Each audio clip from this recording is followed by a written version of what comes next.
Assalamualaikum warahmatullahi wabarakatuh. Kembali dengan saya si pengembala.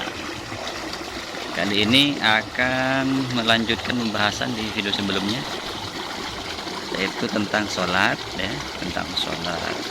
Karena seorang muslim harus sholat,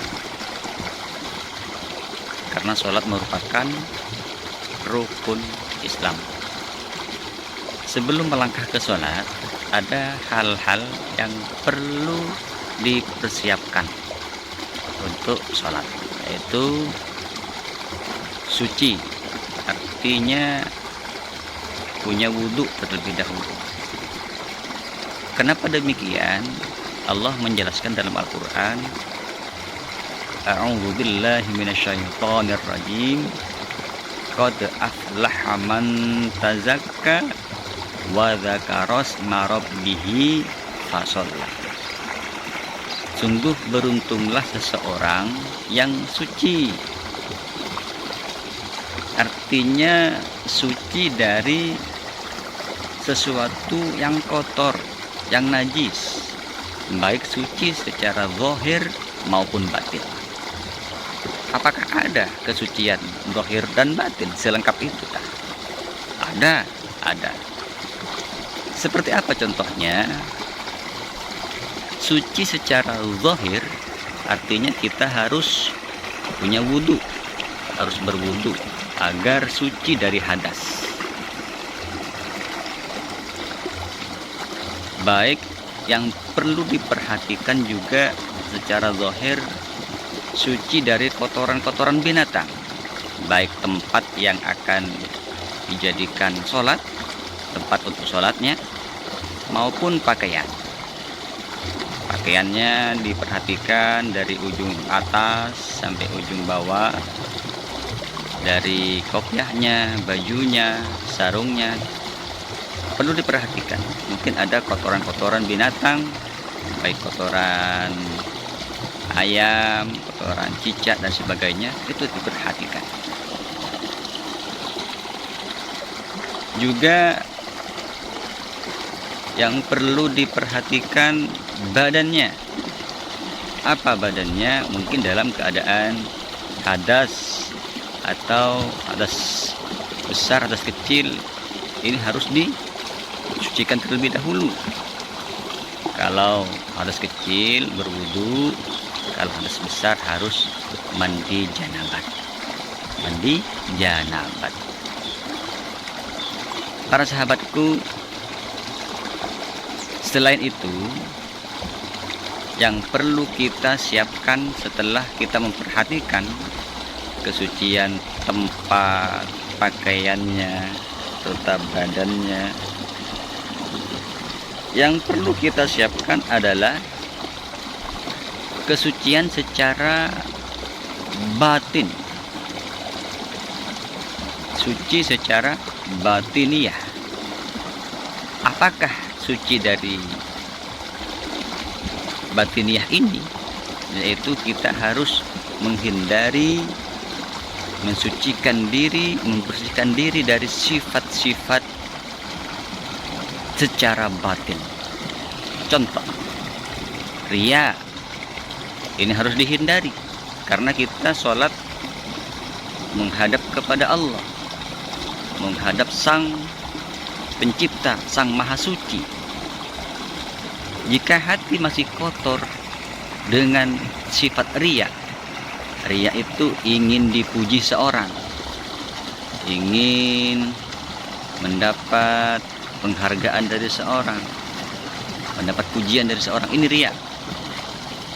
Harus dihindari. Takabur, sombong, harus dihindari, karena saat sholat ini gak boleh ada kotoran-kotoran hati. Sum'ah, iri maupun dengki, hal-hal seperti ini harus dihindari, karena kita menghadap Sang Pencipta, Sang Khalik yang Maha Suci. Itu hati harus disucikan. Karena dalam Al-Quran sudah dijelaskan, qad aflaha man tazakka, suci. wa dzakaros marabbihi, kemudian ingat Tuhanmu. Setelah ingat Tuhanmu baru fasolla, kemudian sholat. Jangan langsung sholat, kita harus ingat kepada sang penciptanya dulu, ingat sama Robnya, sang pencipta. Fasolla, kalau sudah kita menyatu dengan ismu dzat Allah, menyatu dengan nama-nama Allah, barulah kita sholat, ya. Wa dzakaros marabbihi fasolla, kemudian sholat. Selanjutnya yang perlu kita siapkan yaitu tutup aurat. Kalau wanita, batas-batas aurat seluruh tubuhnya aurat, harus ditutupi kecuali muka dan telapak tangan. Ini yang boleh terbuka saat sholat. Kalau laki-laki hanya sebatas dari pusar hingga lutut. Ini kalau laki-laki. Namun dari batas-batas ini, seorang laki-laki yang dibatasi seputar auratnya dari pusar hingga lutut, namun kita harus menjaga akhlak. Karena bagi dan Nabi, innama bu'istu utammima makarimal akhlak. Karena bagi dan Nabi juga diutus ke dunia untuk menyempurnakan akhlak. Di situ juga ada akhlak, etika. Jika kita sholat hanya menutupi antara pusar dan lutut, patut enggak, sopan enggak menghadap kepada Allah dengan berpakaian seperti itu? Nah, itu juga diperhatikan. Contoh saja, sahabatku ditunjuk menjadi imam Jumat misalkan, atau imam tarawih, imam sholat 5 waktu. Saat menjadi imam seperti itu, kita tutup aurat hanya sebatas lutut dan pusar. Sah sih, sah, itu sudah sah. Namun etika tidak mendukung, jelas jamaahnya akan kabur itu. Wah, ini ajaran dari mana ini? Padahal itu sah. Cuman etika di situ tidak mengizinkan, harus menjaga akhlak karena menghadap sang pencipta. Selanjutnya yang perlu diperhatikan adalah tahu arah kiblat, menghadap Baitullah Ka'bah di Masjidil Haram. Kita menghadap kiblat, yakin bahwa di sana adalah kiblat, sudah, itu posisi Anda. Kalau di Indonesia menghadap ke barat, agak miring sedikit. Ini posisi kiblat, kita yakini di sana adalah kiblat, itu dah arah kiblat. Karena pada biasanya seseorang kalau pindah ke desa lain biasanya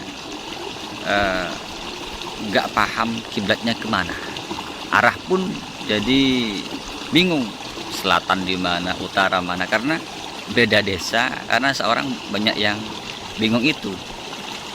Jadi harus perhatikan, ya tanya dulu lah kepada yang tahu arah di situ. Walaupun kita nggak yakin di situ arahnya kiblatnya, tapi di warga sekitar menyampaikan di situ kiblat, kita harus mengikuti arah itu. Kiblat ya. Perlu diperhatikan saat para sahabatku misalkan dalam perjalanan, baik itu di pesawat maupun di kapal laut, kita masuk waktu sholat, kemudian akan sholat dan mengarahkan sejadah kita ke arah kiblat. Pada pertama, saat takbiratul ihram sudah persis posisi kiblat itu, sudah lanjutkan Allahu Akbar, sholat, lanjutkan. Toh walaupun saat kendaraan kita, baik dalam mobil, pesawat, di kapal laut, itu belok ke sana kemari, kita jangan ikut belok. Gak perlu. Karena sudah saat memulai takbiratul ihram untuk sholat, kita sudah persis posisinya menuju Baitullah Mekah. Yakin sudah menghadap ke Baitullah. Gak perlu kita ikut belok-belok mengikuti arah kiblat yang semula, gak perlu ya, karena sudah memulai saat takbiratul ihram menghadap kiblat. Selain itu, yang perlu diperhatikan, kita harus tahu bacaan-bacaan sholat, harus tahu. Kalau nggak tahu gimana? Yang penting kita ada upaya untuk belajar bacaan-bacaan sholat semampunya. Jika itu sudah mentok, usia sudah sepuh, karena belajar di waktu sudah dewasa, sudah tua, ini nggak bisa, nggak nyantol, nggak inget. Jadi nggak apa-apa lah kalau masih belajar sholat masih mentok seperti itu, nggak bisa dipaksakan. Bolehlah apa saja yang dibaca, baca fatihahnya saja terus ke belakang, atau bismillahnya saja. Yang penting kita ingin sholat sebenar-benarnya, yang benar. Karena dipaksa sudah usia tak mendukung, nggak nyantol, nggak inget, mau dipaksa gimana? Allah Maha Tahu. Sahabatku yang dirahmati Allah, untuk kesempatan kali ini nggak perlu panjang-panjang, kita lanjutkan di kesempatan berikutnya.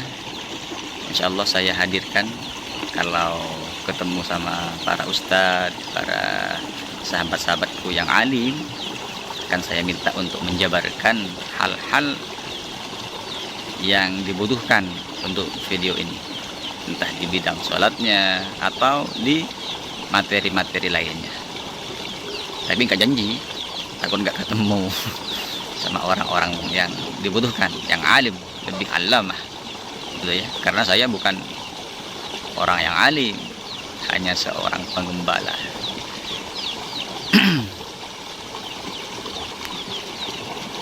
Sekira saya cukupkan dulu. Untuk lebih barokahnya di pertemuan kali ini, mari kita baca Fatihah terlebih dahulu agar kita pembahasan kali ini barokah. Al-Fatihah. Bismillahirrahmanirrahim. Alhamdulillahi rabbil alamin. Ar-Rahmanirrahim. Maliki yaumiddin. Iyyaka na'budu wa iyyaka nasta'in. Ihdinas siratal mustaqim. Siratal ladzina an'amta 'alaihim ghairil maghdubi 'alaihim waladdallin. Amin. Demikian. Assalamualaikum warahmatullahi wabarakatuh. Oke. Selamat beraktivitas.